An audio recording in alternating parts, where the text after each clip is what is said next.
Links वाला part हम लोगों ने डिस्कस किया था।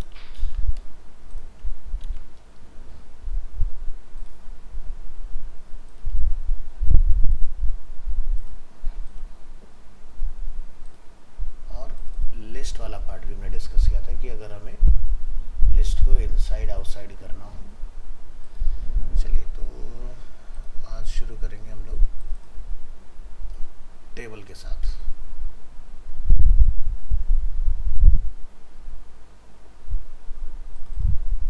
टॉपिक अपना CSS टेबल्स।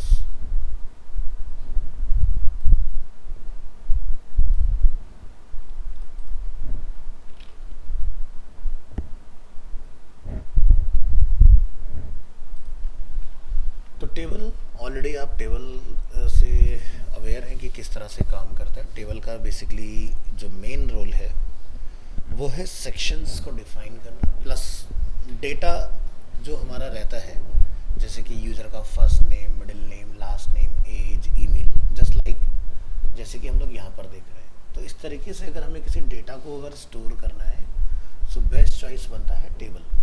बट पहले के टाइम में क्या होता था, टेबल से वेबसाइट ही डिज़ाइन किया करते थे हम लोग। बट लेटर ऑन नई चीज़ें इंट्रोड्यूस हुई और आपको डिव का ऑप्शन मिला, जिसमें हम लोग फ्लॉट्स वगैरह से वेबसाइट्स वगैरह डिज़ाइन करना स्टार्ट करते हैं। तो 2008 तक अगर देखा जाए तो मैक्सिमम जो वेबसाइट्स बनती थी वो बनती थी टेबल की हेल्प से। काफ़ी आसान है, एक बार कॉन्सेप्ट समझ में आ जाता है तो बहुत इजीली आप टेबल से स्ट्रक्चर बना सकते हैं। 2008 में इंट्रोड्यूस हुआ था HTML5 जो कि बीटा फेज में था। तब उसमें इंट्रोड्यूस किया गया था डिवीज़न टैग डिव, और फिर वेबसाइट्स जो है वो डिव से बनना स्टार्ट हुई। और 14 में आने के बाद टेबल को कम्प्लीटली डिज़ाइनिंग से रिलेटेड यूज़ नहीं किया गया, ठीक है। उसको सिर्फ और सिर्फ डेटा स्ट्रक्चर वगैरह कराने के लिए यूज़ करते हैं। तो जैसे पहले भी मैं कुछ इस तरह के एग्जांपल्स आपको दिखा चुका हूँ। जैसे अगर हम लोग इस टेम्पलेट पर अगर आते हैं तो आप यहाँ देखेंगे कि जैसे ये लिखा हुआ है data top stores, store name, order, earning, या फिर नीचे एक टेबल है रिसेंट ऑर्डर जिसमें number, date, name, amount, payment, action. इस तरह का जो स्ट्रक्चर है वो किस में बनता है, टेबल में बनता है। अगर हम लोग यहाँ पर इंस्पेक्ट करेंगे इसको तो आप यहाँ देख सकते हैं टेबल टैग आपको दिखाई दे रहा होगा सभी को, है ना। Table, T head, T body, T R, इस तरह से। तो इस पर्पस से हमें यूज़ करना रहेगा, ना कि कोई डिज़ाइन बनाने के लिए। तो चलिए शुरू करते हैं। Tables are a functional part of web design and CSS can be used to style them in a variety of ways. The look of an HTML table can be greatly improved with the help of CSS.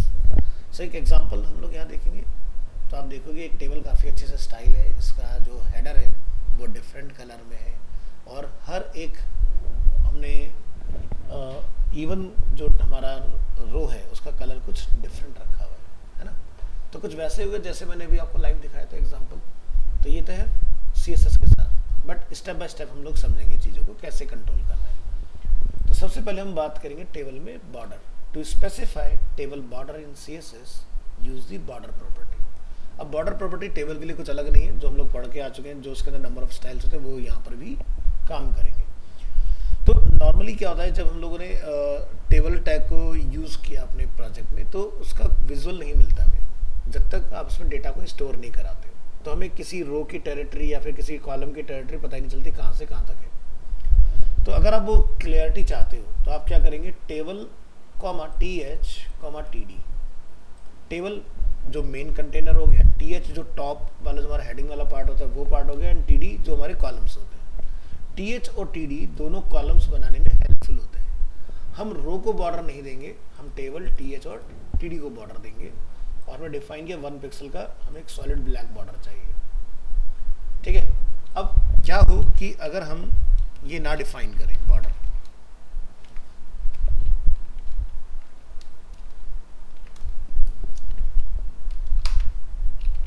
Font size को छोटा करेंगे,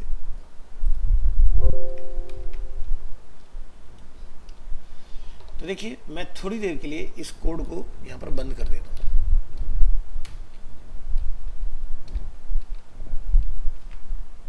ठीक है, तो आपको क्या पता चल रहा है, नहीं पता चल रहा ना स्ट्रक्चर, तो वो बॉर्डर से ही आपको रिवील होता है। ठीक है, अगर रिक्वायरमेंट है तो डालिए, नहीं तो रहने दीजिए। ठीक है, बाय डिफॉल्ट टेबल का कोई बॉर्डर नहीं होता है। अब हमारे पास दो ऑप्शन है, या तो हम लोग CSS के साथ इसको कंट्रोल करें, या फिर जब मैंने आपको एट्रीब्यूट्स पढ़ाए थे तो मैंने आपको बोला था यहाँ पर क्या लिखेंगे आप, बॉर्डर 1।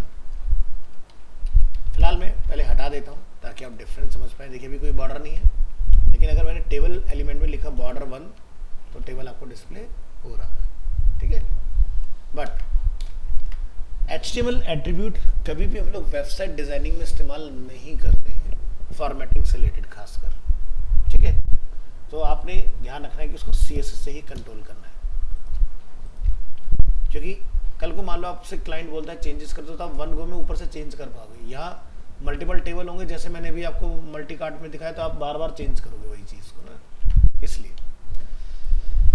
नेक्स्ट, टेबल को फुल विड्थ अगर हमें बनाना है तो टेबल के अंदर विड्थ एट्रीब्यूट भी हम लोग डाल सकते हैं यहाँ पर, बट जब CSS कर रहे हैं तो हम लोग टेबल के विड्थ को ऊपर से कंट्रोल करेंगे। The table above might seem small in some cases. If you need a table that should span the entire screen, means full width, add width attribute 100% to the table element. हमने यहाँ पे लिखा table width 100%, तो table full width में span करेगा इस तरह से।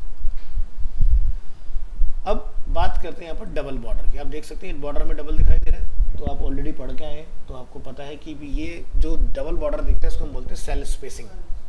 ठीक है, और जो यहाँ पर ग्रिफिन लिखा हुआ है और जो ये बॉर्डर है इसके बीच का जो गैप है इसको बोलते हैं cell padding.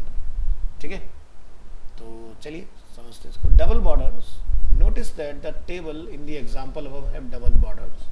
This is because both the table and the TH and TD element have separate border. To remove double border take a look at the example below. तो आपको प्रॉपर्टी यूज करना है table में border collapse. ठीक है, तो क्या होगा, जितने भी उसके अंदर TH होंगे TD होंगे, सभी का जो डबल बॉर्डर दिख रहा था वो सिंगल बॉर्डर में रिप्लेस हो जाएगा। तो हमने क्या लिखा है यहाँ पर, ये प्रॉपर्टी डाली है बॉर्डर कोलैप्स 100% के साथ साथ। ठीक है, इसी तरह से यहाँ पर आप नीचे देखेंगे कि if you only want a border around a table, ना कि कॉलम्स और रो में, तो आप सिर्फ टेबल को बॉर्डर दीजिए, ना कि इस तरह से। ठीक है, अब सिर्फ आपको आउटर बॉर्डर दिखाई देगा, इनर बॉर्डर आपको नहीं मिलेगा। तो डिपेंड करता है कहाँ पर कैसी रिक्वायरमेंट है, उसके हिसाब से आप इसको ट्राई करके देखिएगा। अब बात करेंगे टेबल में साइज की। टेबल विड्थ एंड हाइट, तो टेबल का विड्थ अभी हमने थोड़ी देर पहले देखा ही था, 100% हम लोग कर सकते हैं। हम चाहें तो एंटायर टेबल को भी हाइट दे सकते हैं, बट बेहतर तरीका होता है कि हम लोग TH को हाइट दें। ठीक है, तो जैसे हमने TH या TD को अगर हाइट यहाँ पर डिफाइन करें तो आप देखोगे इस पर्टिकुलर की हाइट देखो इंक्रीज हो गई। और अगर मैं इस एग्जांपल में कुछ ऐसा चेंज कर दूं कि भाई ये हाइट मैं इसको ना देके मैं यहाँ डाल देता हूँ, मैंने कितना लिख दिया 200 पिक्सल, तो क्या दिख रहा है, पूरी टेबल का इंक्रीज हो गया। और अगर आप यहाँ इस तरह से डिफाइन करेंगे तो सिर्फ TH एलिमेंट के अंदर चेंज होगा,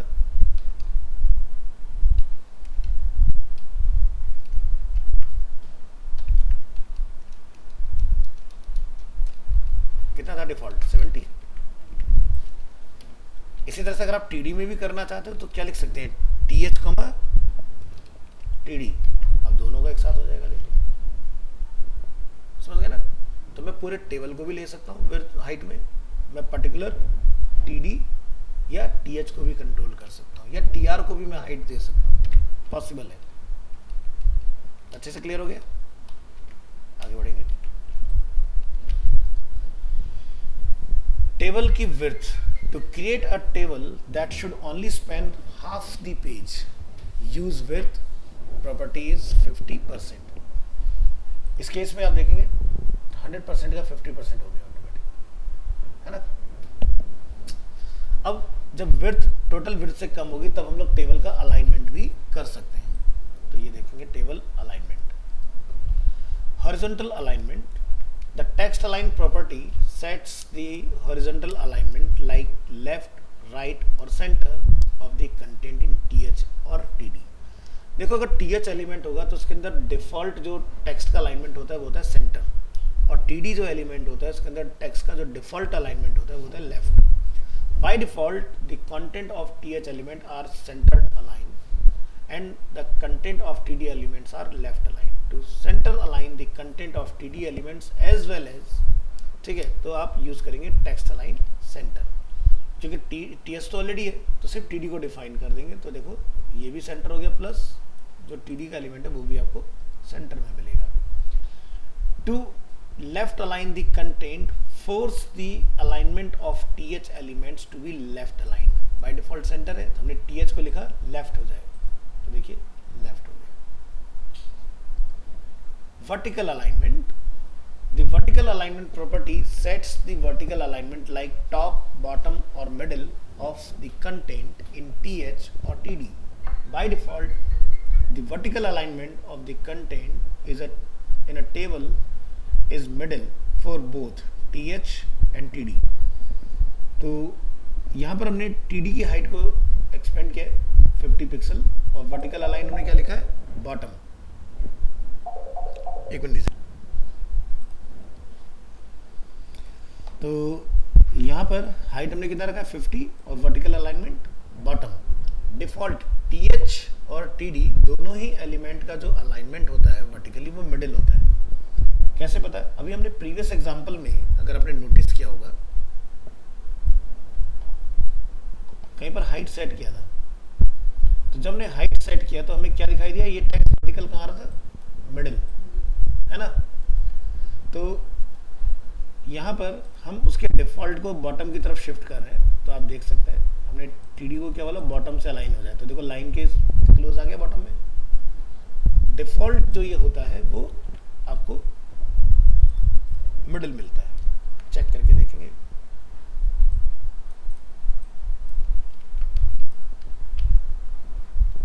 है ना, वर्टिकल मिडिल है, हमने यहाँ मेंशन किया, तो ये अब वर्टिकली बॉटम हो जाएगा. तो आप टॉप, मिडिल, बॉटम कर सकते हो. ठीक है. नेक्स्ट टेबल के स्टाइल की बात करेंगे. तो table padding to control the space between the border and the content in a table, use the padding property on td and th elements. तो हमने लिखा है ग्रुप सेलेक्टेड, दोनों को एक साथ करना है. Padding 15 pixel from all sides, top, right, bottom, left, and text का अलाइनमेंट लेफ्ट रहेगा. तो आप देख सकते हैं काम कर रहे हैं हमारा. Next horizontal divider. हम चाहते सिर्फ हॉरिजॉन्टल डिवाइडर दिखाई दे, तो हमने लिखा बॉर्डर सिर्फ बॉटम से चाहिए, ना कि चारों तरफ से. तो देखो बॉटम वाला एग्जाम्पल. हमने बोला होवरेबल टेबल, यानी कि टीआर के ऊपर जब कोई माउस ओवर करेगा तो कलर चेंज हो जाए.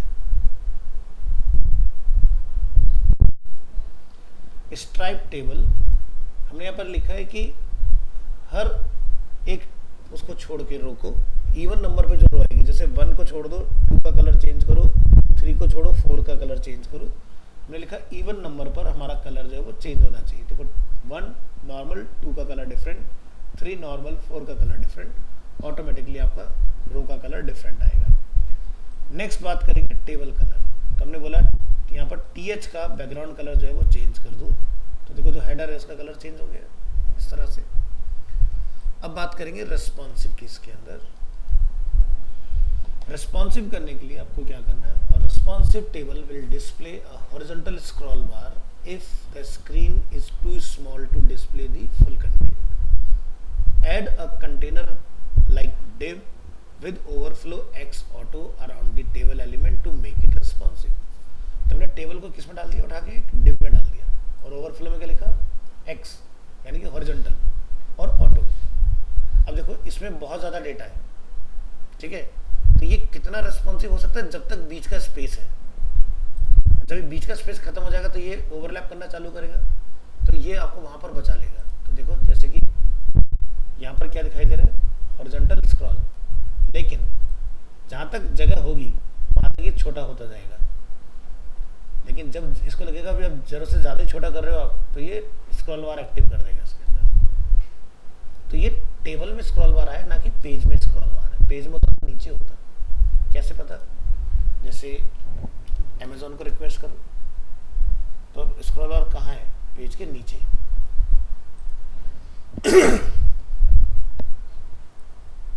ये पार्ट कंप्लीट। नेक्स्ट टॉपिक आता है सीएसएस में डिस्प्ले। इसमें कुछ एरर है, कोड को फिक्स करेंगे। कंट्रोल ओ,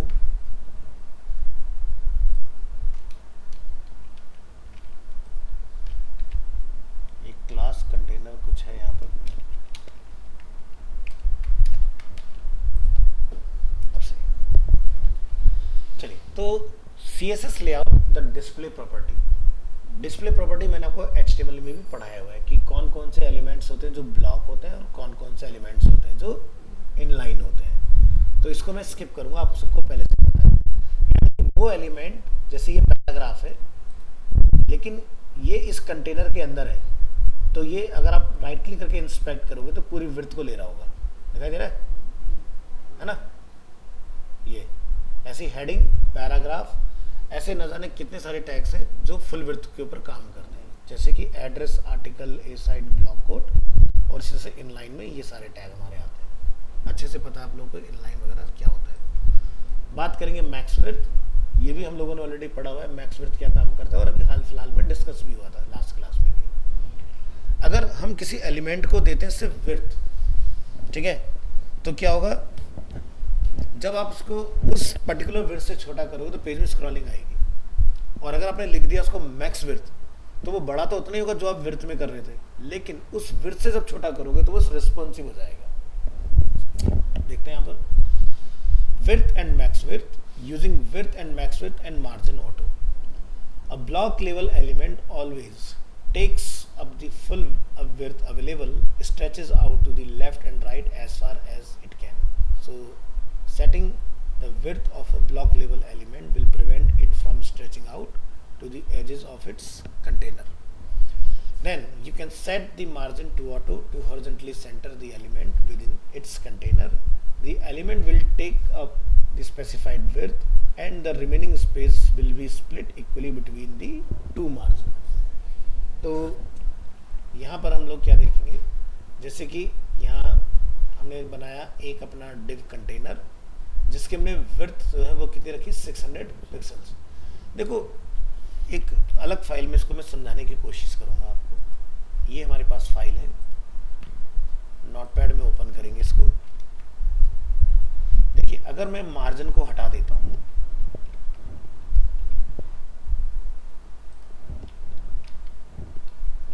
और मैं विड्थ को भी हटा देता हूं, हमने दो चीजों को क्या किया, कमेंट कर दिया। अब ये दोनों आप देखेंगे बाय डिफॉल्ट क्या है, डिव भी ब्लॉक ही होता है, तो जितनी जगह होगी उतनी में एक्सपेंड हो जाएगा ऑटोमेटिकली, वही हो रहा है ना। और बाय डिफॉल्ट ये रिस्पॉन्सिव भी होता है।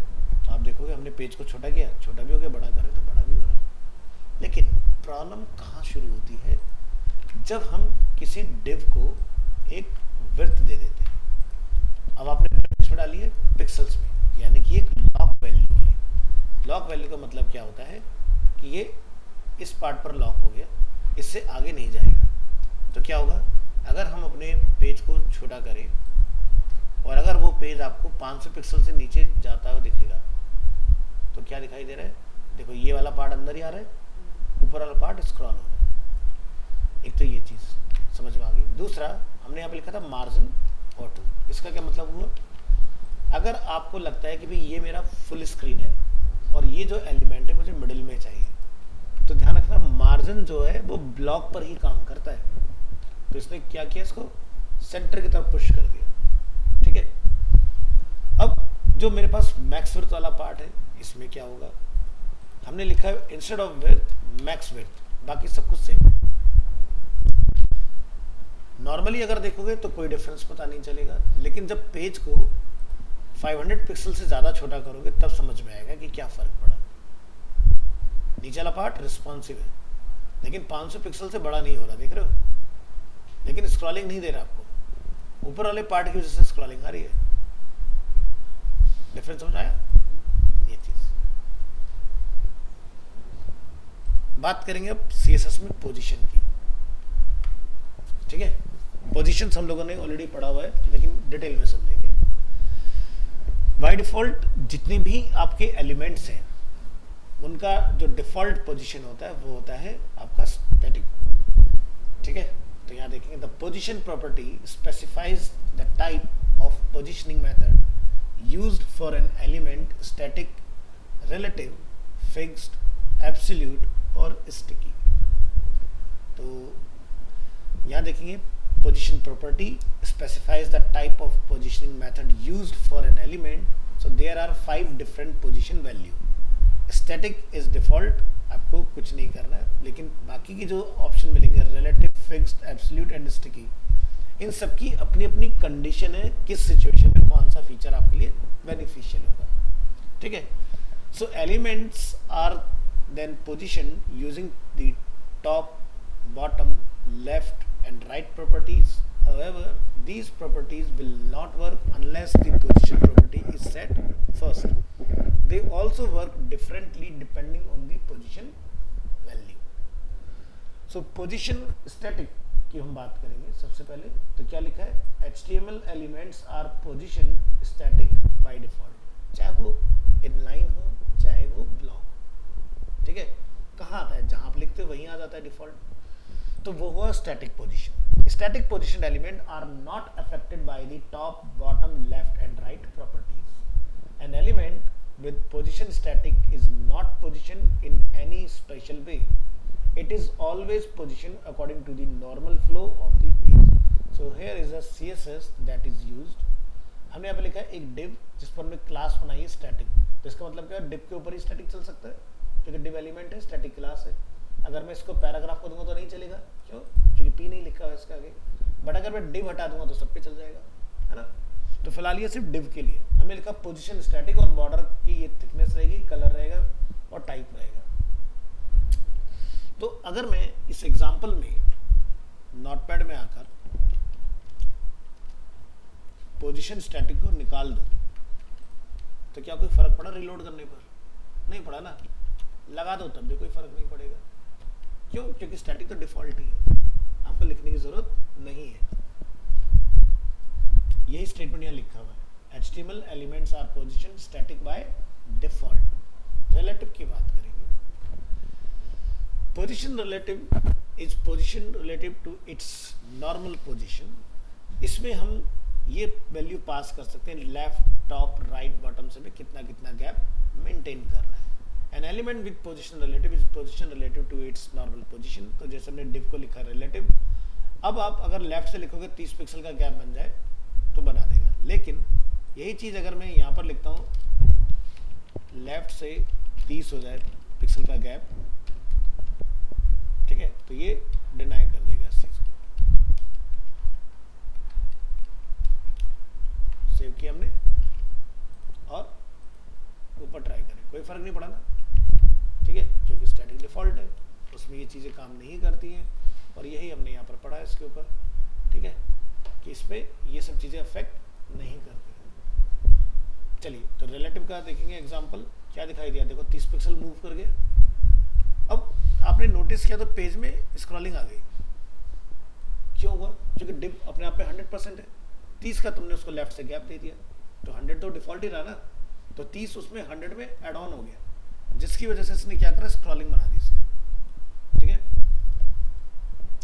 तो हमें क्या समझ में आया, रिलेटिव के ऊपर हम left, top, right, bottom mark कर सकते हैं। ठीक है, so setting the top, right, bottom and left properties to a relatively position elements will cause it to be adjusted away from its normal position. Other content will not be adjusted to fit into any gap left by the element.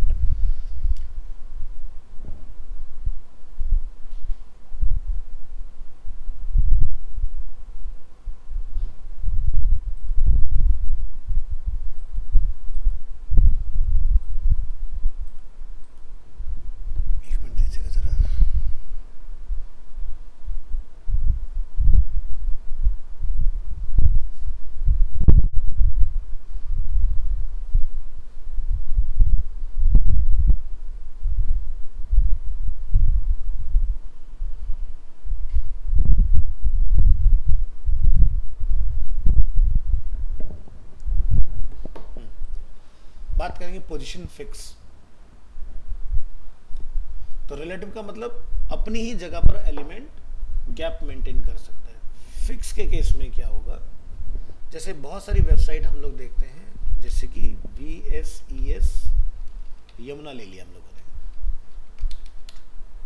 है ना। East Delhi में VSES Yamuna ही चलता है, other side में राजधानी काम करता है। तो यहाँ आप नोटिस करोगे थोड़ी देर में एक चैटबॉट एक्टिव होगा, इस जगह पर हो गया एक्टिव। इसका नाम है मिस्टर वॉट, जो कि इलेक्ट्रिसिटी को वॉट में मेजर करते हैं हम लोग, 1 किलोवाट 2 किलोवाट, है ना। तो उन्होंने उसका नाम मिस्टर वॉट रख दिया। अब यहाँ समझने वाली चीज़ क्या है, एक तो ये चैटबॉट का आइकन, दूसरा जो राइट हैंड साइड पर आप ये ऑप्शंस देख रहे हो, अगर मैं पेज को छोटा करूँ या बड़ा करूँ तो चैटबॉट का आइकन अपनी जगह पर ही लॉक है। पेज को थोड़ा अगर हम लोग बड़ा कर लें तो जो आइकन मेरे गायब है तो वो भी देखो यहीं पर ही आ रहे हैं, इसी जगह पर। तो इसी को हम लोग बोलते हैं पोजीशन फिक्स, ये वहीं रहेंगे, ठीक है। इसको जानबूझ के हमने छोटे स्क्रीन के ऊपर गायब कर दिया क्योंकि जगह कम बची ना, लेकिन चैट का सिंबल मोबाइल मोड पर भी अपनी जगह पर ही रहेगा। इसको क्या बोलते हैं, फिक्स पोजीशन। तो अब इसका डेमो देखेंगे, ये रहा। An element with position fixed is position relative to the view port.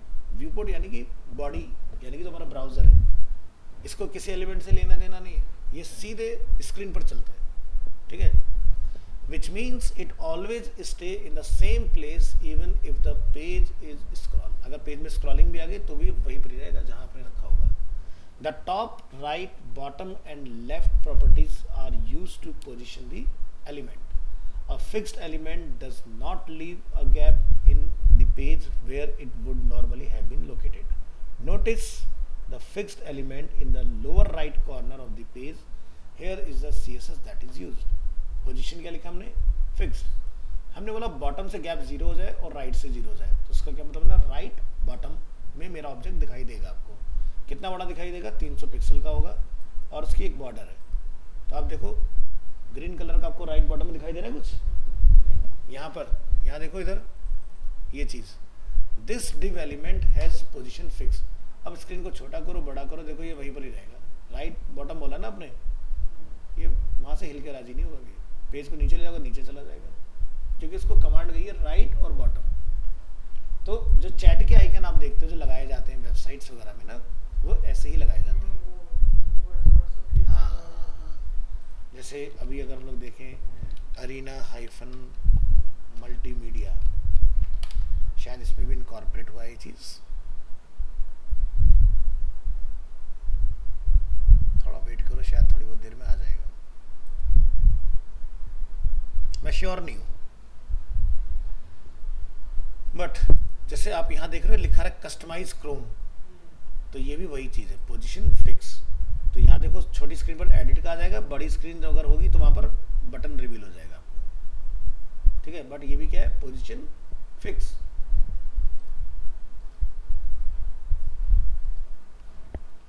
अब बात करेंगे एब्सोल्यूट, ठीक है।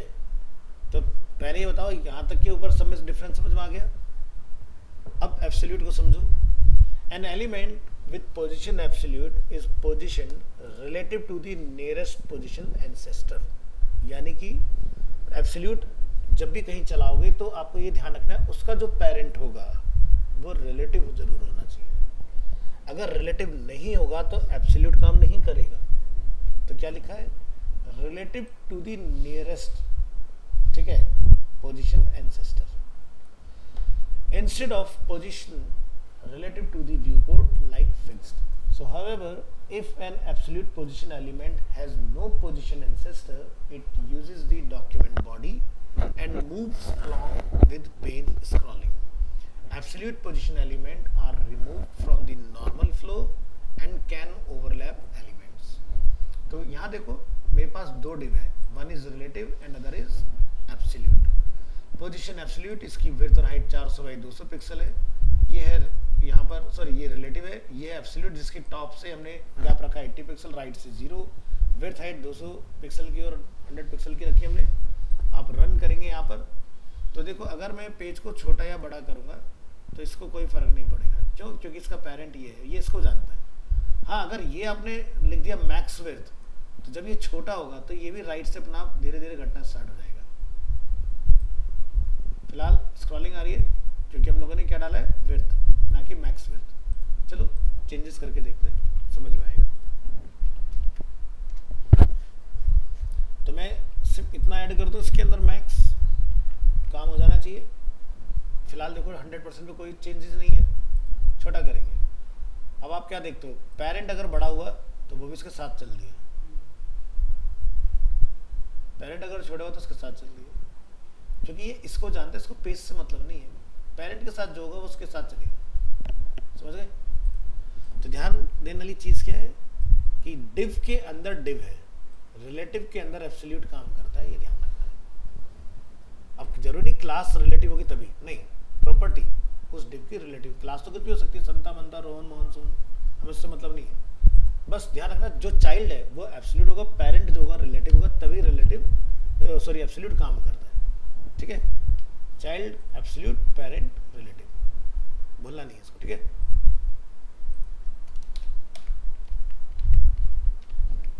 Next sticky.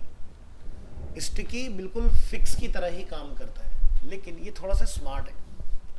कब करना है फिक्स, ये उस पर चलता है। जैसे हम यहाँ देखेंगे, N element with position sticky is position based on user scroll position. ठीक है, कि यूजर को आपने बताया कि भाई अगर तुमने पेज को इतना स्क्रॉल कर दिया तो उसके बाद ये लॉक हो जाएगा। ठीक है, तो जैसे zomato.com, यहाँ जाओ,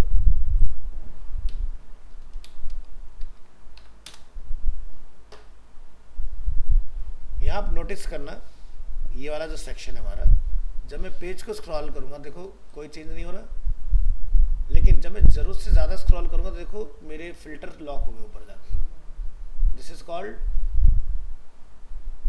स्टिकी। ठीक है, तो समझते हैं इसको। A sticky element toggles between relative and fixed depending on the scroll position. It is position relative until a given offset position is met in the viewport. Then it sticks in place like position fix. Internet Explorer does not support sticky positioning. Safari requires a WebKit prefix. ठीक है, जो भी हम लोग example बनाएंगे वहां पर आप देख पाओगे। You must also specify at least one of top, right, bottom और left for sticky positioning to work. अगर ये चारों में से कोई भी चीज नहीं डाली तो काम नहीं करेगा। ठीक है, तो इस एग्जांपल में हम लोग देखेंगे, ये हमने लिखा है सफारी वेब ब्राउजर के लिए जो एप्पल में चलता है, और ये हमने डाला है बाकी सभी के लिए। ठीक है, हमने क्या बोला, टॉप से वैल्यूज है वो 0 हो जाए, यानी कि टॉप में जाके लॉक हो जाए। बैकग्राउंड कलर क्या रहेगा, ग्रीन, और बॉर्डर कितना डाला मैंने, 2 पिक्सल का। तो बाय डिफॉल्ट जो मेरा स्टिकी एलिमेंट है वो यहाँ रखा हुआ है। आप पेज को हिलाओगे तो ये देखो मूव कर रहा है, लेकिन जैसे ही वो टॉप से 0 होगा वो अपनी जगह पर फिक्स हो जाएगा, है ना। अब इसका एग्जांपल, जैसे कि कोई वेबसाइट जब आप देखते हो, जैसे कि jindalautocare.com, यहाँ पर आप नोटिस करेंगे हमने इसको फिक्स रखा हुआ है। ये स्टिकी वाला एग्जांपल नहीं है।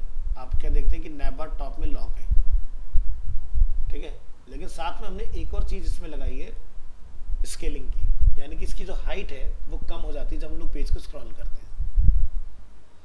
ठीक है, अब बहुत सारी वेबसाइट पे क्या होता है, नैब बार नीचे रखा होता है, जब आप स्क्रॉल करते हो तब वो टॉप में आके लॉक होता है, तो उसमें लगेगा स्टिकी टॉप।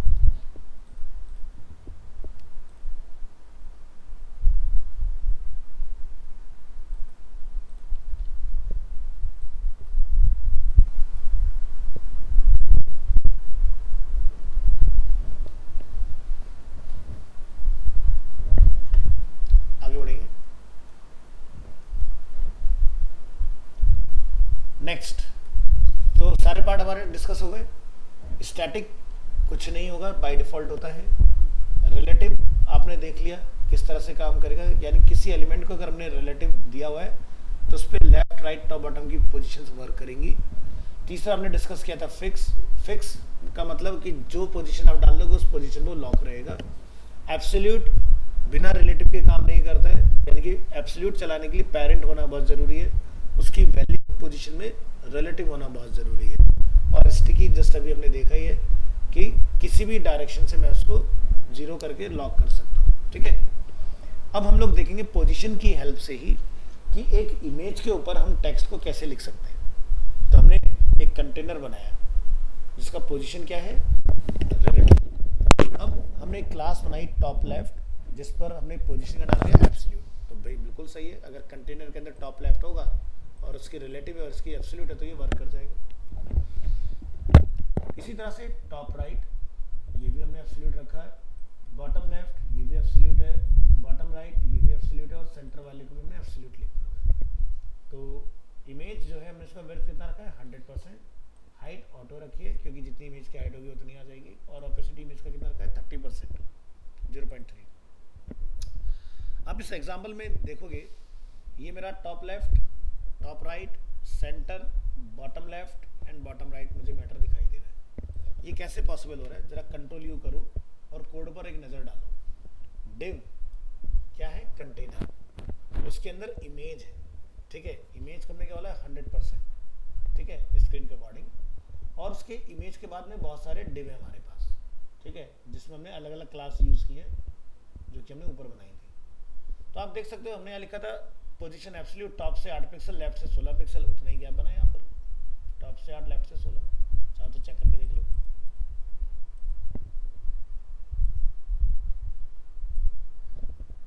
अगर मैं टॉप से 8 पिक्सल हटा देता हूँ देखो, और ये लेफ्ट वाला है आपका।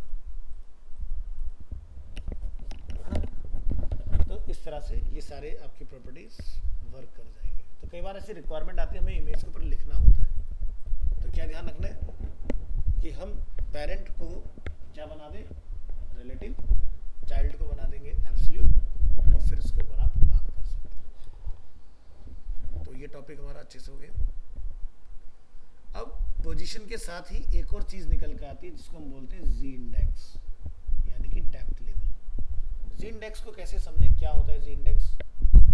तो फोटोशॉप आप सभी ने पढ़ा हुआ है, उसमें लेयर पड़ी हुई है, कौन सी लेयर किसको ओवरलैप करेगी, that is called ji index. जो सबसे टॉप में होगी उसकी जी इंडेक्स सबसे हाईयर होगी, जो नीचे होगी उसकी डेप्थ लेवल कम होगी। तो Z index property specifies the stack order of an element. So z-index property, when elements are positioned they can overlap other element. The z-index property specifies the stack order of an element, which element should be placed in front of or behind the others. जैसे send to back, bring to front हम लोग पढ़ के आए हैं ना। An element can have a positive or negative stack order. हम depth level को जैसे 1 कर सकते हैं, -1 भी कर सकते हैं। तो -1 कर दोगे तो जो डिफॉल्ट होगा उसके नीचे चला जाएगा। तो जैसे कि हमने यहाँ पर लिखा image position absolute, left top से 0, जी इंडेक्स -1। क्या मतलब हुआ इसका, टेक्स्ट जो है वो इमेज के ऊपर आ गया और इमेज इसके नीचे चली गई। नॉर्मली अगर मैं किसी को दिखाऊंगा तो वो सोचेगा कि इमेज जो है वो पेज के बैकग्राउंड में है, बट ऐसा नहीं है। अब ध्यान से देखो, हेडिंग के बीच में है इमेज और उसके नीचे paragraph, but because of position absolute, Z index -1, तो इमेज आपकी टेक्स्ट के पीछे दिखाई दे रही है, ना कि ऊपर। ठीक है, अब आप यहाँ पर एक ध्यान दो, मैंने अभी थोड़ी देर पहले पढ़ा था कि भाई एब्सोल्यूट के साथ रिलेटिव भी होता है। अब ये कैसे काम करेगा, क्योंकि इसका इमेज का जो रिलेटिव है वो कौन है, बॉडी। तो बॉडी के लिए मुझे बॉडी रिलेटिव लिखना नहीं पड़ता, अपना भी बॉडी के सबसे चलेगा। ठीक है, note, z-index only works on position element, absolute position, relative position, fixed position, sticky position। static कुछ होता नहीं है क्योंकि by default सब static ही है, तो इसलिए उस पर काम नहीं करता है। and flex item, ठीक है, and direct children of display flex elements, तो इन सभी जगहों पर हम लोग कंट्रोल कर सकते हैं। another z-index एग्जाम्पल देखेंगे। इस बार हमारे पास एक कंटेनर है, हम डिव के अकॉर्डिंग कर रहे हैं, इस बार पोजीशन रिलेटिव है। हमने एक ब्लैक बॉक्स क्लास बनाई है, वो भी एक पोजीशन रिलेटिव है। हमने एक ग्रे बॉक्स बनाई है जिसका क्या है एब्सोल्यूट है, एक ग्रीन बॉक्स बनाइए जिसका क्या है, एब्सोल्यूट है। अब यहाँ आप देखोगे कंटेनर के अंदर 3 है, ब्लैक, ग्रे, ग्रीन। अब यहाँ पर कौन किसको ओवरलैप करेगा, सवाल ये आता है।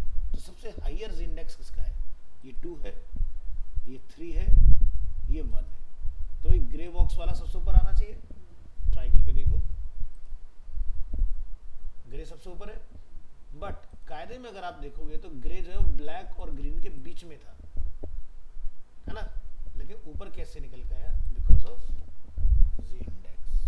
ठीक है, without Z index, if two position elements overlap each other without a z-index specified, the element defined last in the HTML code will be shown on top.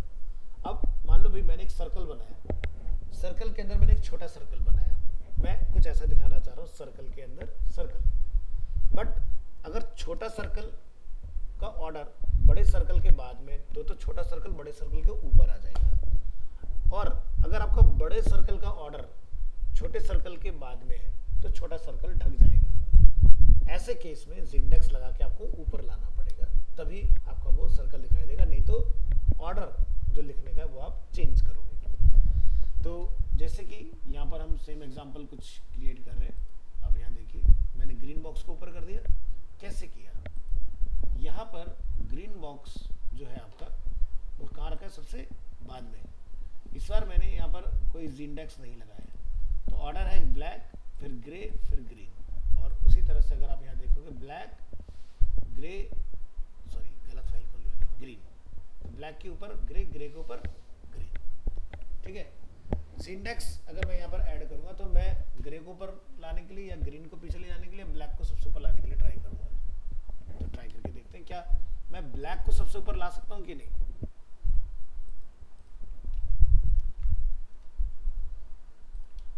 हमने यहाँ लिखा जी इंडेक्स, जैसे हमने क्या लिख दिया 3,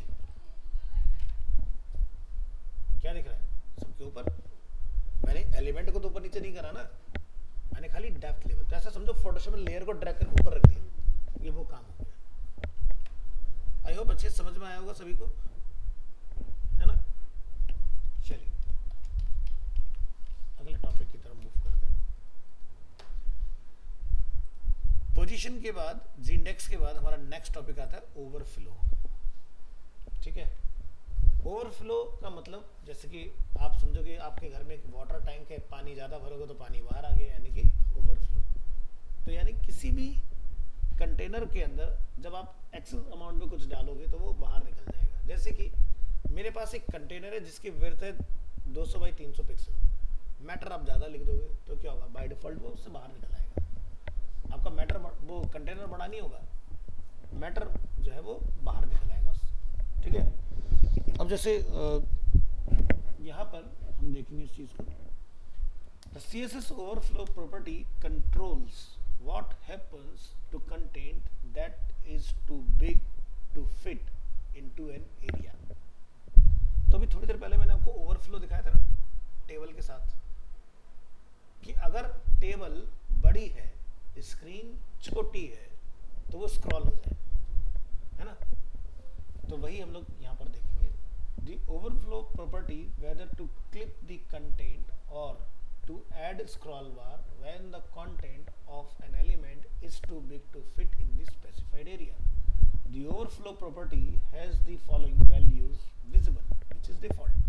भाई आपके पास जगह कम है लेकिन मैटर ज़्यादा डाल दिया तो बाहर निकल आएगा वो, है ना। तो ये क्या हुआ, डिफॉल्ट हुआ। The overflow is not clipped, the content rendered outside the elements box hidden। The overflow is clipped and the rest of the content will be invisible। यानी कि अगर मेरे पास एरिया छोटा है, मैटर ज़्यादा है और आपने लिख दिया ओवरफ्लो को हिडन, तो मैटर दिखेगा नहीं, वो कट जाएगा। एक तरह से पावर क्लिप या क्लिप मास्क जो आप लोग करते हो उस तरह से। तीसरा हमने ऑप्शन देख रहे हैं यहाँ पर, वो है स्क्रॉल। स्क्रॉल का मतलब क्या हुआ कि अगर एरिया छोटा है, मैटर ज़्यादा है, तो वो स्क्रॉल बार ऐड कर देगा। लेकिन अब मुझे नहीं पता मैटर एक्स में बड़ा है कि वाई में बड़ा है, एक्स बोले तो हॉरिजॉन्टल, वाई बोले तो वर्टिकल। तो मैटर जैसे ही बड़ा होगा ये दोनों साइड के स्क्रॉल बार एक्टिव करेगा। एक तरफ हो सकता है वर्किंग हो, एक तरफ हो सकता है डेड मोड में आ रहा हो, ठीक है। जैसे कि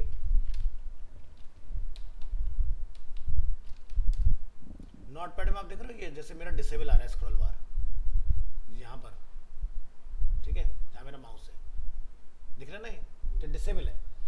अगर मैटर ज्यादा होगा तो ये एक्टिव हो जाएगा, देखो, है ना। इसी तरह से आप देखोगे तो हॉरिजॉन्टल का भी मेरा स्क्रॉल बार नीचे एक्टिव है यहाँ पर डिसेबल मोड में। मैं बहुत ज़्यादा कुछ लिख दूंगा तो जब तक चला सकता है वो चलाएगा, लेकिन उसके बाद में एक्टिव हो जाएगा। तो क्या हुआ, ये दोनों कंडीशनल है। कंडीशनल कैसे हुए कि भाई अगर वर्टिकल होगा तो वर्टिकल एक्टिव हो, हॉरिजॉन्टल होगा तो हॉरिजॉन्टल एक्टिव। तो स्क्रॉल का मतलब समझ में आया। The overflow is clipped and a scroll bar is added to see the rest of the content। फिर आता है ऑटो। ऑटो बड़ा समझदार है। ऑटो क्या करता है कि भाई जिस डायरेक्शन में मैटर जाएगा उसी डायरेक्शन का स्क्रॉल बार खोलेगा, दूसरे को नहीं खोलेगा। यानी कि similar to scroll but it adds scroll bar only when necessary. Scroll लिख दिया, जरूरत है या नहीं है, आएगा ही आएगा, चाहे डिसेबल आए चाहे एक्टिव आए। एक्टिव कब होगा, जब मैटर ज्यादा होगा, नहीं तो डिसेबल मोड में आता रहेगा। लेकिन ऑटो क्या है, समझदार है, वो कहेगा अगर मैटर ज्यादा होगा तभी एक्टिव होंगे, उससे पहले नहीं, ठीक है। तो ऑटो। तो चलिए, the overflow property only works to for block elements with a specific height. यानी कि इनलाइन पर ट्राई मत कीजिएगा, ओवरफ्लो विजिबल को ट्राई करेंगे सबसे पहले। Bye default the overflow visible meaning that is not clipped and it render outside the element box. मेरे पास एक लिमिटेड एरिया है 200 बाई 65 पिक्सल्स का, और हमने यहाँ पर क्या डाल रखा है, विजिबल। डालो या मत डालो, बाय डिफॉल्ट यही होता है। तो क्या हुआ, मैटर देखो बॉक्स से बाहर निकल आया, ठीक है। Overflow hidden, with the hidden value the overflow is clipped and the rest of the content is hidden. तो हमने यहाँ पर लिखा है हिडन इस बार। तो मैटर देखो क्या दिख रहा है, जैसे नीचे का तो हाइड हो गया, लेकिन ऐसा लगे जैसे हमें कट गया, इसका आगे मैटर आपको दिखाई नहीं देगा। फिर आता है स्क्रॉल। स्क्रॉल में क्या होगा, आप यहाँ देखोगे, जरूरत तो वर्टिकल की थी ना, वर्टिकल ने तो काम कर दिया, लेकिन हॉरिजॉन्टल खामा खा रहा है वहाँ पर, है ना। ये अच्छा नहीं लग रहा देखने में, इसीलिए वजूद में आया ऑटो। वर्टिकल की नीड है तो वर्टिकल ही आएगा, हॉरिजॉन्टल नहीं आएगा। अच्छे से समझ में आ गए चारों ऑप्शन। अब इसमें भी आपके पास एक स्पेसिफिक कंट्रोल आता है एक्स और वाई। वैसे तो जरूरत नहीं है, ये किसके लिए आता है, जब हम लोग यहाँ पर करते हैं ओवरफ्लो स्क्रॉल के साथ, तब उसके साथ आप यहाँ पर इसको चला सकते हो। ओवरफ्लो एक्स का हाइड हो जाए और वाई का स्क्रॉल हो जाए, लेकिन इसकी ज़रूरत पड़ती नहीं, क्योंकि जब मेरे पास ऑटो है तो मुझे क्यों करना है इस चीज़ को। बट फिर भी ये कंट्रोल दिया है, मैं कहता हूँ हॉरिजॉन्टल नहीं दिखाना, सिर्फ वर्टिकल दिखाना है। तो आप यहाँ देखोगे वर्टिकल दिखाई देगा, हॉरिजॉन्टल नहीं आएगा। और अगर मैंने ये नहीं किया, ये काम हमारा ऑटो ने कर दिया, वही मैंने आपको समझाने की कोशिश की। तो ये पार्ट क्लियर हो गया। नेक्स्ट प्रॉपर्टी आती है हमारे पास फ्लॉट, ठीक है। CSS layout, float and clear. देखो फ्लॉट से आज की डेट में मॉडर्न एरा में तो हम वेबसाइट नहीं बनाते, 2015-16 के बाद से तो नहीं बनाते। एक सेकंड, अपना कुछ मैसेज आया।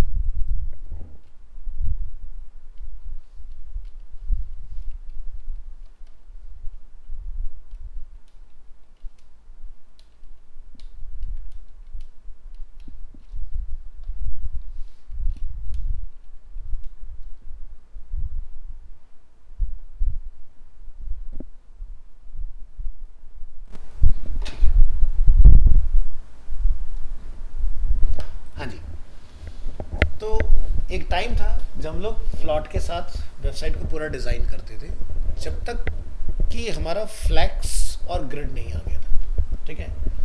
तो फ्लैक्स और ग्रिड वैसे भी बहुत जल्दी आपके सामने टॉपिक आ जाएगा। तो ये कब इंट्रोड्यूस हुए, तो 2008 में HTML5 आया, उसके साथ था फ्लॉट।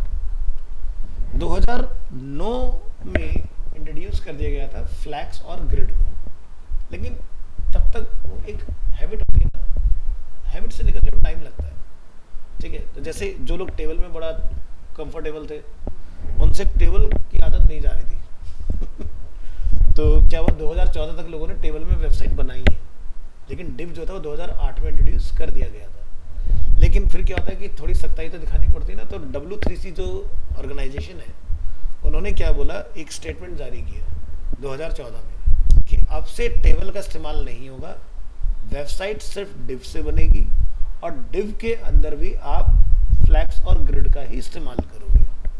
ठीक है, अगर हम यहाँ बात करें जैसे कि flex and grid CSS property introduced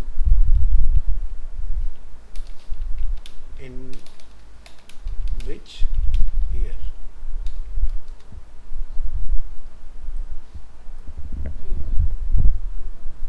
दो 2009 आ गया है ना।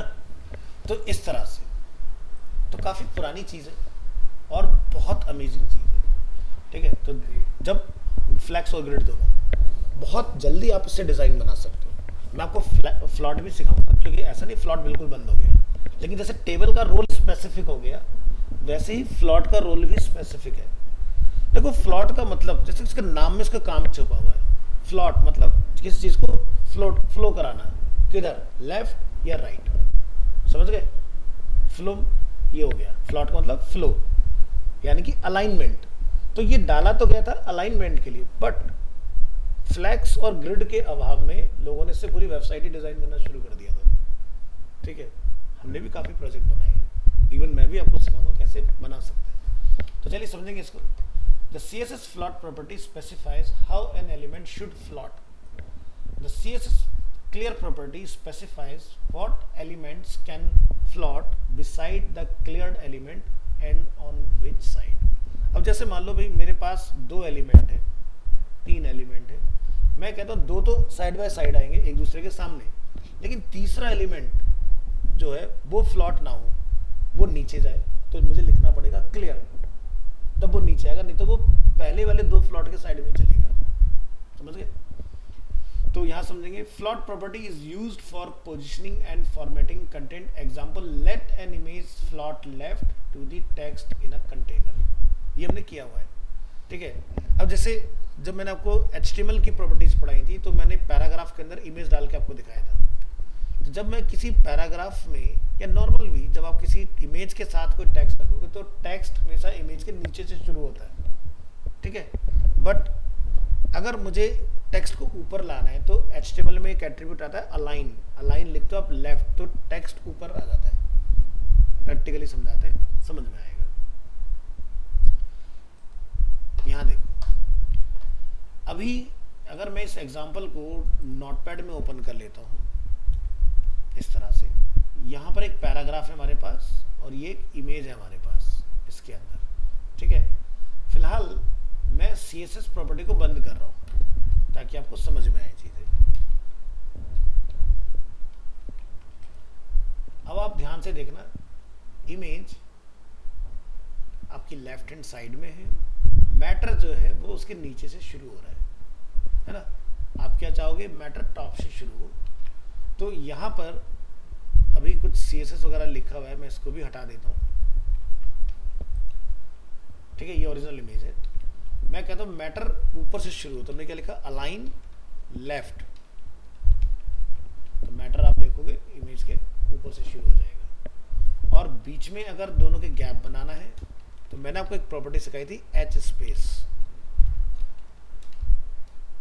10 पिक्सल। तो देखोगे यहाँ पर गैप बन जाएगा, इस तरह से बन गया है ना। लेकिन ध्यान रखो कि अगर सिर्फ HTML की बात है तब तो यूज करे जाते हैं HTML के एट्रीब्यूट, लेकिन तुम बनने जा रहे हो डिजाइनर, तो हम HTML के एट्रीब्यूट पर काम नहीं करते। तो यहाँ पर हमने क्या करा, इमेज की विड्थ और हाइट सेट की और मार्जिन हमने लेफ्ट से डाल दिया 15 पिक्सल का। ठीक है, तो आप देखो लेफ्ट से मार्जिन बन गया।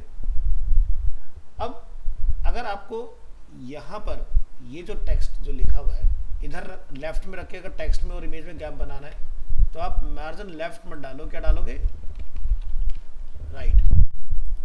अब सही है, गैप आ गया हमारा।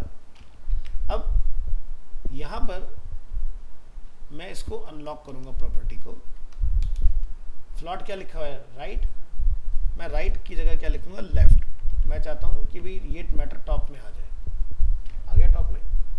और अगर आपने लिख दिया राइट तो इमेज जो है वो राइट हैंड साइड पर चली जाएगी पैराग्राफ के। समझ में आ गया? ये हो गया अलाइनमेंट, इसी के लिए यूज होता था फ्लॉट। ठीक है भाई, टेक्स्ट में तो अलाइनमेंट दिया हुआ है, text align left centre right, image में नहीं होता। इमेज जैसे एलिमेंट के लिए फ्लॉट का इस्तेमाल होता था। टेक्स्ट का तो दिया हुआ है ना, इमेज के लिए नहीं है, तो इमेज होती है फ्लॉट से। तो लेकिन इमेज की शक्तियों का इस्तेमाल हमने फिर डिजाइनिंग में करना चालू कर दिया था उस जमाने में, जब तक फ्लैक्स वगैरह नहीं था। तो ऐसे केस में आप यहाँ लिखोगे, क्योंकि इमेज राइट है तो क्या लिखेंगे, लेफ्ट से मार्जिन होना चाहिए 15। इधर रख के क्या फायदा, यहाँ होना चाहिए ना टेक्स्ट का, और उसके बीच में क्या है। अब सही है, तो फ्लॉट समझ में आ गया। तो चलो आगे बढ़ते हैं। तो देखो, float property can have one of the following values. हमने लेफ्ट और राइट दोनों ट्राई करके देखा। अगर आपको किसी एलिमेंट से फ्लॉट हटाना है तो क्या लिखोगे, नन, तो वो फ्लॉट से बाहर निकल जाएगा। ठीक है, the element does not float will be displayed just where it occurs in the text, this is default. ये डिफॉल्ट है, बाय डिफॉल्ट सबका फ्लॉट नन होता है। इनहेरिट, यानी कि जो पेरेंट का होगा वही चाइल्ड का हो जाएगा। The element inherits the float value of its parent, यानी कि अगर डिव के अंदर डिव है और पेरेंट का फ्लॉट लेफ्ट है तो चाइल्ड का भी फ्लॉट ऑटोमेटिकली लेफ्ट हो जाएगा। So in its simplest use, the float property can be used to wrap text around images, जो कि मैं आपको करके दिखा चुका हूँ। लेफ्ट पर क्लिक करेंगे तो देखो मैटर लेफ्ट में आ गया, राइट पर क्लिक करेंगे तो राइट में चला जाएगा। एग्जाम्पल नो फ्लॉट, इसमें हम यहाँ पर नो फ्लॉट का एग्जाम्पल देखेंगे। हमने क्लिक किया तो मैटर कहाँ गया, नीचे। तो क्योंकि हमने इसमें कोई फ्लॉट डिफाइन ही नहीं किया था इसलिए नीचे दिखाई देगा आपको। हेलो, नेक्स्ट, ये है आपका सबसे काम का feature, float next to each other. हमारे पास डिव है और div 1, div 2, div 3। ठीक है, तो यानी कि अगर ये तीनों div के लिए हम लोग क्लास लगा रहे हैं तो यानी कि ये किसी div पर कॉल होगी तो सबका फ्लॉट क्या हो गया, लेफ्ट हो गया। ट्राई करके देखेंगे, सब क्या रहे, साइड बाय साइड। मुझे तीनों पर फ्लॉट लिखने की जरूरत नहीं, क्योंकि मैं तो div एलिमेंट को टारगेट किया ना। पेज में 3 ही div है तो तीनों का फ्लॉट ऑटोमेटिक क्या है, लेफ्ट। और उनके अंदर पैडिंग कितना रहेगा, कंटेंट से 20 का। बस तीनों को मैंने डिफरेंशिएट करने के लिए क्या लिखा, रेड, येलो, ग्रीन, तीनों आपको इस तरह से साइड बाय साइड दिखाई दे रहे हैं। तो यहाँ पर हमें डिस्प्ले इनलाइन करने की जरूरत नहीं है, फ्लॉट से हमारा काम हो जाएगा। ठीक है, और ये साइड बाय साइड आ जाएंगे आपके। अब फ्लॉट के ऊपर थोड़ा सा और आगे बढ़ते हैं, जैसे कि इनलाइन ब्लॉक। इनलाइन ब्लॉक यानी कि किसी मैटर को एक लाइन में भी लाएगा और उसको ब्लॉक भी रखेगा। ठीक है, और अगर मैं लिखा सिर्फ डिस्प्ले इनलाइन तो उसके ऊपर ब्लॉक की प्रॉपर्टी चली जाएगी, वो विड्थ और हाइट नहीं ले सकता फिर। ठीक है, तो यहां देखेंगे the display inline block value compared to display inline, the major difference is that display inline block allows to set a width and height of an element. Inline width और height नहीं ले सकता, inline block ले सकता है। Also the display inline block, the top and bottom margin padding are respected, but with display inline they are not. Compared to display block, the major difference is that display inline block does not add a line break after the element. इसका क्या मतलब हुआ, मैंने 2 heading लिखे H1 और H2, तो 1 के बाद ही 2 आएगा, 1 के सामने नहीं आएगा। ठीक है, बट इनलाइन ब्लॉक क्या करता है, वो एक नई लाइन नहीं बनाने देगा आपको, H1 के सामने ही H2 आ जाएगा अगर मैंने ऐसा कर दिया तो। So the element can sit next to the other element. तो in this example we have multiple span, जिसका हमने क्लास बनाया A, B और C। ये है इनलाइन, B है इनलाइन ब्लॉक और C है ओनली ब्लॉक। तो इससे क्या होगा, तीनों में डिफरेंस पता चलेगा, इनलाइन, इनलाइन ब्लॉक और ब्लॉक में क्या डिफरेंस होता है। तीनों के पास ऑलमोस्ट सेम प्रॉपर्टी है, 100 पिक्सल, 5 पिक्सल, 100 5 पिक्सल, है ना।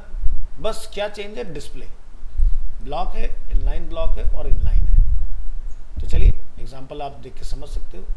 इनलाइन वाले में देखा आपने, मैंने यहाँ पर कलर और बॉर्डर, विड्थ और हाइट सब कुछ दिया था, आप देख सकते हो, विड्थ, हाइट, पैडिंग सब कुछ दिया था।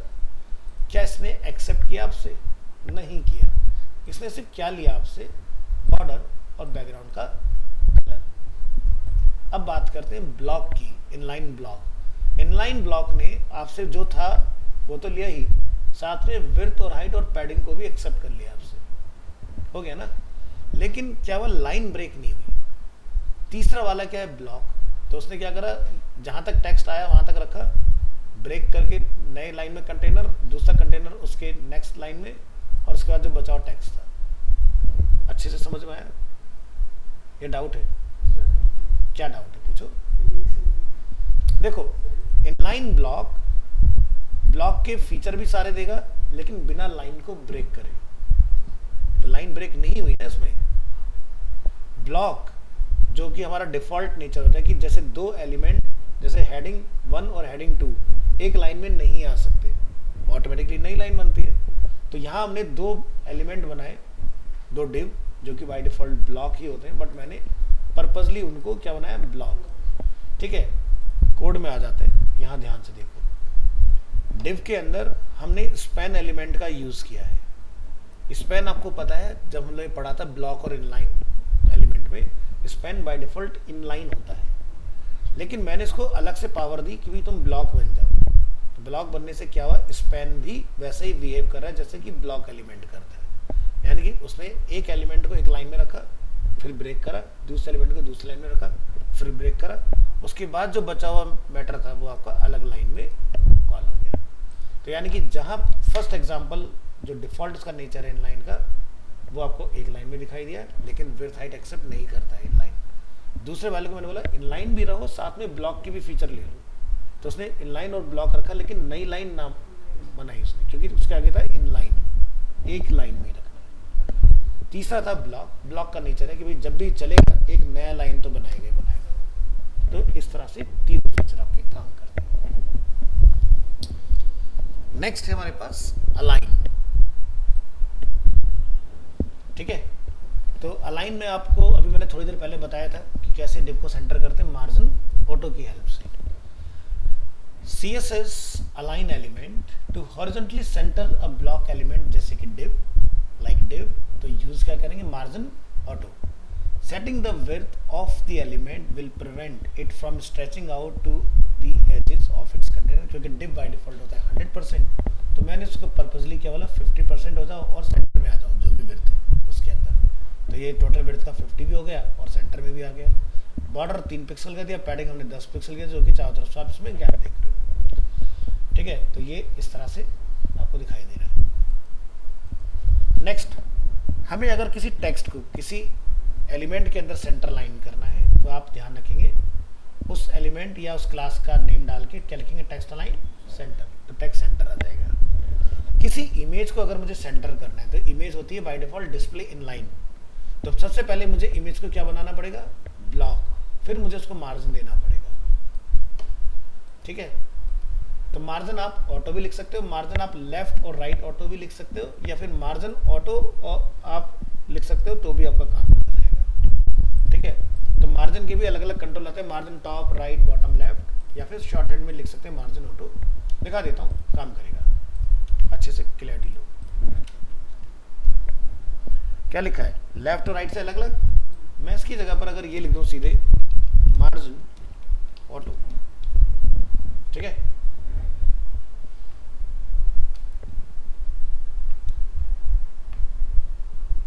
पहले हटा के दिखाते हैं आपको। लेफ्ट आ गया, अब हम डालेंगे मार्जिन ऑटो।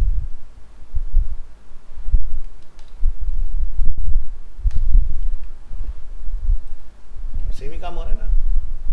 या आप ऐसे भी लिख सकते हो, टॉप बॉटम से 0 और लेफ्ट राइट से ऑटो, तब भी आपका सेम काम कर जाएगा। ठीक है, तो अलग अलग तरीके हैं, जैसे चाहे वैसे अपना काम करा सकते हो। इसी तरह से लेफ्ट एंड राइट अलाइन करना है किसी एलिमेंट को, ठीक है, तो पोजीशन का भी हम लोग इस्तेमाल कर सकते हैं। अभी थोड़ी देर पहले पढ़ा था ना, मैंने क्या बोला? राइट से 0 हो जाए पोजीशन, तो चला गया राइट में। ठीक है, तो पोजीशन एब्सोल्यूट और राइट से ऑटो, तो राइट हो जाएगा। और क्या कर सकते हैं, left and right alignment float के थ्रू भी कर सकते हैं। हमने क्या बोला, फ्लॉट राइट, तो भी राइट हो गया। देखो, तो ये मैं क्यों बता रहा हूँ कि अलाइन करने के कितने मेथड आपके पास अवेलेबल है। इंटरव्यू में अगर आपसे पूछ लिया जाए, एक नहीं है आंसर, बहुत सारे आंसर है। ठीक है, फिर क्या है, क्लियर फिक्स हैक। ये क्या होता है, if an element is taller than the element containing it, ठीक है, and it is floated, it will overflow outside of its container, so you can use the clear fix hack to fix this। तो मान लो कि भाई मेरे पास एक div था, div के अंदर एक पैराग्राफ है और एक इमेज है ना, और मैंने इमेज को बोला फ्लॉट राइट, तो क्या हुआ, मैटर कम था, इमेज बड़ी थी, तो कंटेनर से बाहर निकल गई। इस केस में मुझे क्या करना पड़ेगा, क्लियर फिक्स। तो देखो कंटेनर को एक्सपेंड कर लिया उसने, हमने क्या बोला, क्लियर फिक्स में आफ्टर सूडो का इस्तेमाल किया। कंटेंट व्हाटएवर, मुझे नहीं पता उसकी कितना लेंथ है, क्या है, मैंने बोला क्लियर करो बोथ साइड से और डिस्प्ले कर दो उसका टेबल, तो वो अपने आप फिक्स होकर आपको सही से दिखाई देगा। ठीक है, ऐसे अच्छा नहीं लगेगा ना बाहर लटका हुआ। अब बॉर्डर डालोगे तो पता चलेगा, नहीं तो पता ही नहीं चलेगा कि गड़बड़ क्या कर रहा है वो। आप कोई नया मैटर लिखने जाओगे, वो पता चला कि इसके नीचे जा रहा है, ऐसा क्यों हो रहा है। तो इसलिए आपको ये प्रॉपर्टी लगा लेनी है। क्या लिखा हमने इसमें, फर्स्ट एग्जाम्पल और सेकंड एग्जाम्पल दोनों में डिफरेंस क्या है, हमने लिखा है क्लियर फिक्स। ठीक है, क्लियर फिक्स में क्या हुआ, इस क्लास को लगाने के बाद आपका जो भी कंटेंट है हमने उसका फ्लॉट क्लियर कराया और डिस्प्ले क्या करा दिया, टेबल। अभी क्लियर फिक्स कॉल कहाँ है, डिव के ऊपर। ठीक है, डिव के ऊपर हमने इसको कॉल कराया हुआ। तो इससे क्या होगा, जब भी आप किसी फ्लॉट एलिमेंट के बाद में कोई नया बनाओगे तो वो उसके नीचे नहीं जाएगा। अभी भी कंफ्यूजन है, एक नए तरीके से समझाते हैं। ऐसा समझो कि मैं डेस्कटॉप पर इसको सेव कर लेता हूँ, या फिर आपके फोल्डर में ही सेव कर लेते हैं। TTS 2-330 जून, आज की होगी 19, डेमो एक्सटेंशन डॉट HTML। फर्ज कीजिए कि मेरे पास यहाँ डिव एलिमेंट है और हमने इस डिव को क्लोज किया, हमने इसको नेम दिया बॉक्स 1। ऐसे मेरे पास अलग अलग बॉक्स है, किसी के पास कोई क्लास नहीं है। मैंने यहाँ जाके लिखा जो भी डिव है उसकी विड्थ जो है वो कितना हो जाए, 200 पिक्सल, हाइट भी इतना ही हो जाए, या आप कम करना चाहो कम भी कर सकते हो। और हम इसको एक बीजी कलर दे देते हैं, एक बॉर्डर भी दे देते हैं,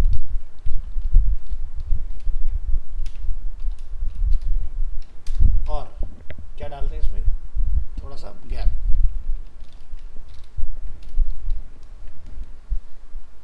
इसके बाद इसको हमने बंद कर दिया। अब इस डेमो को हम चला के देखेंगे, control O, D drive, TTS,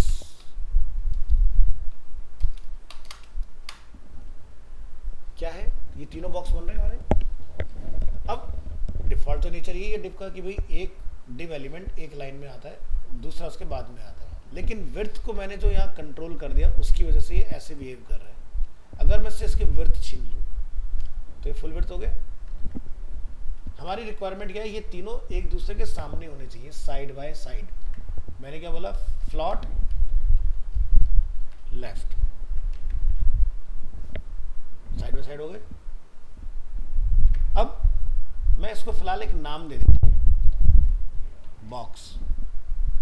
तो मुझे तीनों को बताना पड़ेगा जाके कि क्लास क्या है, बॉक्स। ये मैं क्यों कर रहा हूं अभी समझ में आ जाएगा।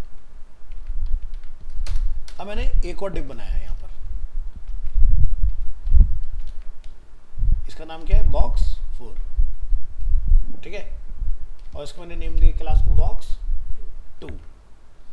ध्यान से देखो, बॉक्स के पास क्या है, फ्लॉट लेफ्ट। मैंने ये पूरा पार्ट किया यहां से कॉपी, पेस्ट किया, इस क्लास को मैंने क्या बनाया box2, मैंने कलर डिफरेंट रख लिया, बाकी सब कुछ सेम है और फ्लॉट निकाल दिया, है ना। सेव करते हैं, क्या हुआ भाई, देखा जाए तो box3 के बाद में नई लाइन में box4 आना चाहिए था, लेकिन वो पहले वाले के नीचे चला गया, देख रहे हो, क्योंकि फ्लॉट लगा हुआ है, ठीक है। तो यानी कि जो थर्ड वाला जो एलिमेंट है box3, उसका फ्लॉट अपने आने वाले एलिमेंट को परेशान करेगा। इसी का समाधान है क्या, क्लियर फिक्स, ठीक है, तभी वो आगे वाले को छोड़ेगा। तो या तो एक तरीका है कि मैं क्लियर फिक्स लगा लूं क्लास, या फिर आप यहां लिख देंगे क्या, इसके अंदर क्लियर बोथ। अब वो उसके जाल से बाहर निकल गया जो फ्लॉट का था ट्रैप, अब ये अलग लाइन में चलना स्टार्ट कर देगा। अच्छे से समझ में आया, यही वहां पर हो रहा था उस इमेज के साथ में, ठीक है। नहीं तो क्या होगा, आपका नया एलिमेंट आप पूरी कोशिश करोगे, यार मैं तो सब कुछ सही लिख रहा हूँ, ये हो क्या रहा है, वो चला जाएगा पहले वाले के नीचे बिकॉज ऑफ फ्लॉट।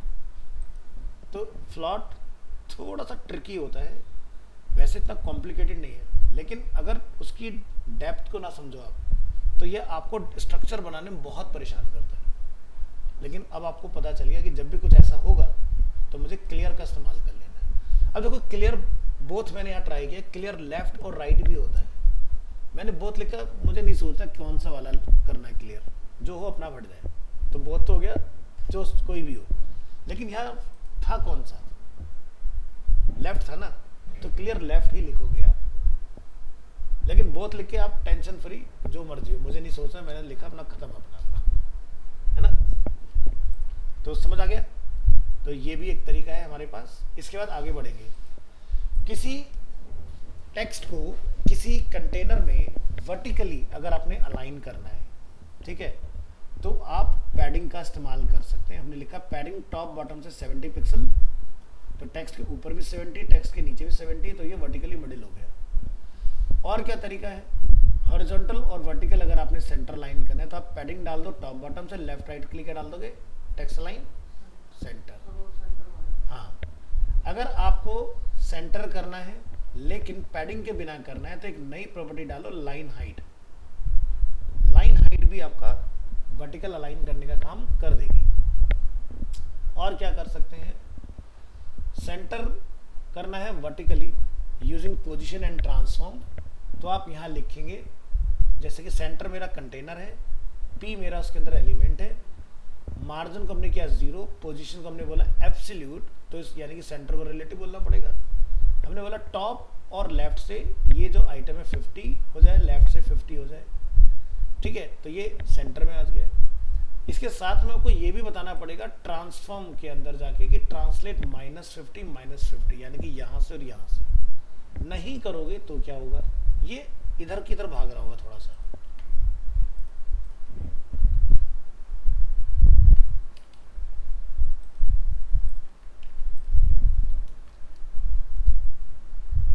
अगर मैं ये लाइन हटा दूं तो ये सेंटर परफेक्ट नहीं होगा, भाग्य ना।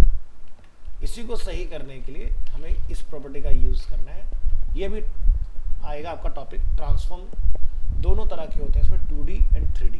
ट्रांसफॉर्म आप फोटोशॉप इलस्ट्रेटर में पढ़ के आए हो, कंट्रोल T, तो जिसमें होता है स्केल, स्क्यू, डिस्टॉर्ट, ये सब पढ़ोगे आप अभी थोड़े 1-2 क्लास के अंदर आ जाएंगी प्रॉपर्टीज।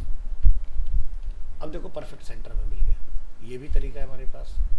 और क्या है, सेंटर वर्टिकली कर रहे हैं, सबसे बढ़िया बेहतरीन तरीका है फ्लैक्स बॉक्स। कोई जुगाड़बाजी नहीं, सीधे बोलो display flex, justify content, horizontal के लिए सेंटर, वर्टिकल के लिए center, align items, perfect center निकल के आएगा। तो इतने सारे मेथड है आपके पास अलाइन करने के। इंटरव्यू में बोलो सर कौन सा वाला बताऊंगा, कौन सा वाला पूछना चाहते हो, मेरे को ढेर सारे पता है, नहीं देख के करके चालू करो, बताना, सबसे काम हो जाएगा। तो आज के लिए इतना रखेंगे, टाइम हमारा ऑलमोस्ट खत्म हो गया। नेक्स्ट क्लास रहेगी आपकी कॉम्बिनेटर्स के ऊपर, ठीक है। ये आज हमारी कौन सी क्लास है, 4th क्लास थी ना।